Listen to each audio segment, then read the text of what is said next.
mean time to WTF or a security alert is more than a minute, it's time to look at Lacework. Lacework will help you get your security act together for everything from compliant service configurations to container app relationships, all without the need for PhDs in AWS to write the rules. If you're building a secure business on AWS with compliance requirements, you don't really have time to choose between antivirus or firewall companies to help you secure your stack. That's why Lacework is built from the ground up for the cloud. Low effort, high visibility, and detection. To learn more, visit lacework.com. Ever notice how security tends to be one of those things that isn't particularly welcoming to folks who don't already have the word security somewhere in their job title? Introducing our fix to that. Meanwhile, in security. To sign up for the newsletter or to find the podcast, visit meanwhileinsecurity.com. Coming soon from the Duckbill Group. It's a long-standing tradition at AWS that whenever a news outlet publishes an article about something that annoys AWS, such as Jedi, their relationship with open source, or Bloomberg's incredibly weird big hack article, they write a setting the record straight blog post that lets them tell their side of the story in an environment that's basically replaced a paywall with a bunch of links urging you to incur an AWS bill instead. Rather than doing the smart thing and engaging with the reporter up front, AWS likes to wait until there's something published, then frantically swing into reactive mode after the fact. As AWS's self-proclaimed head of marketing, I now do the same to the profile of me that the New York Times published last week. Let's take it point by point. First up, it's a bit irresponsible of the New York Times editorial staff to publish this article with a picture of me holding my Chihuahua weasel dog thing without clearly stating which mammal was me. There are no doubt countless folks who were confused by this. Me secretly being a dog who could type and talk wouldn't have been the most shocking revelation in this article by a long stretch. That would instead be the reference to my client list, which is composed of actually serious companies, and people haven't quite gotten over that. Next, there's been some feedback on Twitter that the statement, "the world of cloud computing is not known for humor or outsized personalities," is accurate. This is fair feedback, and it's a statement I gave almost verbatim to Dai, the reporter who authored this piece.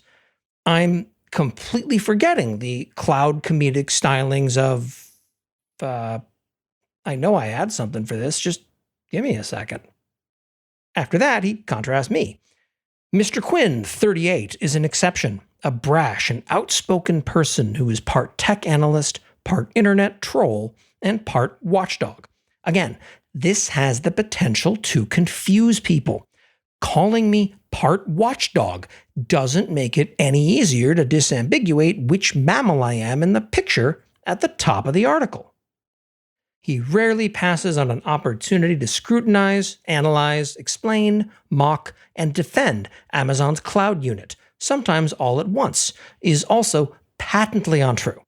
When we look across the board at everything AWS does, if I weren't to pass on over 90% of it, I'd never get anything else done. They ship many thousands of updates a year, each one an easy opportunistic target for all of those things. My Twitter feed is extremely active as it is. I'd start smacking into Twitter's rate limits if I were to comment on everything AWS does. A quote here.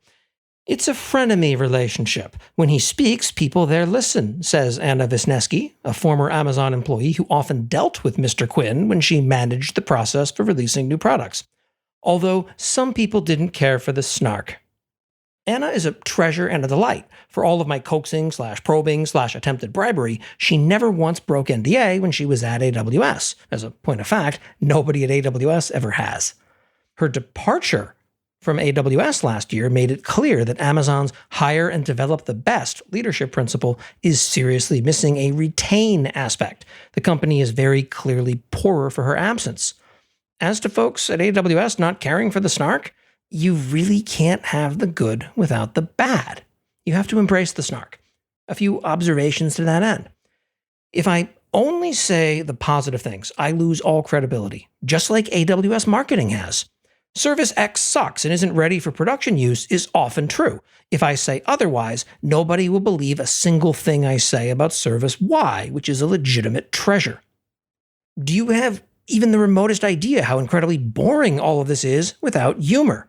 I'm not talking about you, I mean for me. I'd fall asleep by the third item every week on Monday and never send a newsletter if I weren't constantly having to find new jokes, articulate what's happening in a funny yet not mean way, and showcase that for the world. I'm also aware that AWS vacillates between mottos: opinions my own, no comment, and that's not funny being the top three. Amazon is famously willing to be misunderstood for long periods of time, but when you're one of the largest companies on the planet, you don't get that luxury anymore. If they say nothing, others will. I'm one of those others. This episode is sponsored by ExtraHop. ExtraHop provides threat detection and response for the enterprise, not the starship.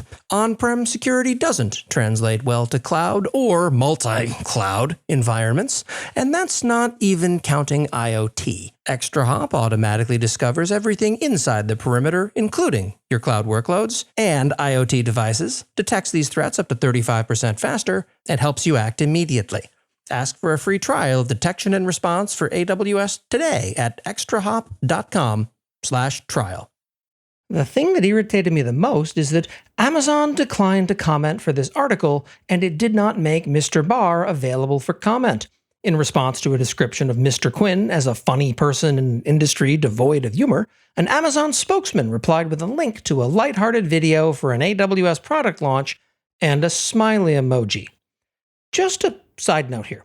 If someone says, "You're not funny," and your response is a smiley face and a link to a video that is anything other than your critically acclaimed Netflix comedy special, you're really just proving their point. The video in question is lighthearted and fun for a corporate marketing video by AWS's normally remarkably stilted standards. In isolation, it fails to stand up because that isn't its purpose. This is what is known to sports fans as an own goal. Now, pretending I don't exist doesn't make me go away, but this is classic AWS in a nutshell. Declining to comment is their stock in trade, and this particular decision to not weigh in has led me to launching an AWS Clown Twitter account that going forward will absolutely comment whenever AWS PR declines to do so. Love me or hate me, it grows ever harder to ignore me.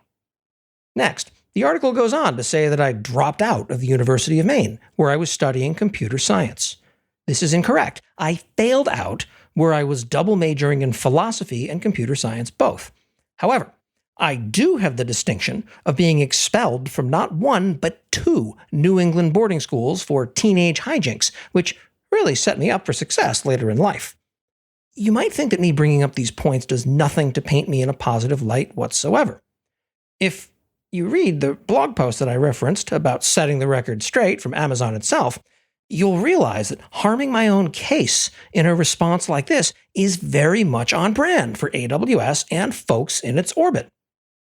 The article goes on to describe the AWS bill as a confusing hodgepodge, which is akin to referring to the asteroid strike that killed the dinosaurs as a meteorite that bordered on the large side.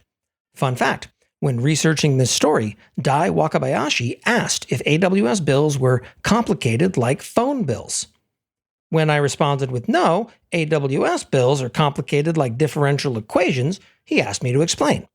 4 screenshots of my own bill, and 3 minutes later, I was asked to please stop explaining, after which point he had to go lie down for a while to recover. This description is a testament to his professionalism. Few can suppress the screaming horrors after seeing what dwells inside the bill. Moving further along, there's a clear misunderstanding of Billy the Platypus. He's not angry, he's just disappointed in oh so many different things, and he knows you can do better. Around this point, it was time to have a recognized industry figure weigh in on my shenanigans. Former AWS Marketing VP and current GCP Marketing VP Brian Hall said Mr. Quinn was a very helpful advocate whose opinion mattered at Amazon. Well. Apparently, you're only allowed to say nice things about me once you no longer work at AWS. Before then, everyone really, really hopes that ignoring me will make me shut up and go away. This seems unlikely to succeed. And then this description of one of my slides going into terrible AWS product names is absolutely a crowning achievement. He called up a slide with the worst offenders: Lookout for Equipment, Trainium, Glue Elastic Views, SageMaker Data Wrangler, and Amazon Outposts, the smaller ones. See, at AWS, they have a serious marketing focus on making sure that each service is prefaced with the correct yet seemingly arbitrary Amazon or AWS preface. This quote mostly dropped them, and of everything else I've ever said or caused to be said about AWS, it's clear that this is the single thing that sends them into a fit of rage more than any other. Lastly, the article focused on my rule of not mocking individuals, only large companies, and pointed out that Larry Ellison was an exception because nobody likes him. I will point out that while I got a lot of feedback for this article, not a single person has come forward to suggest that this statement is in any way incorrect. I believe that unlike everything else I've mentioned in this post, it requires no further comment.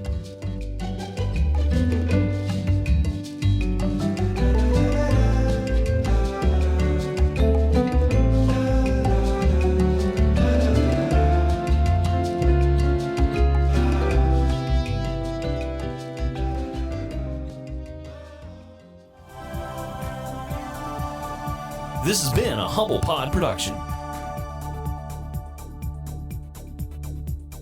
Stay humble.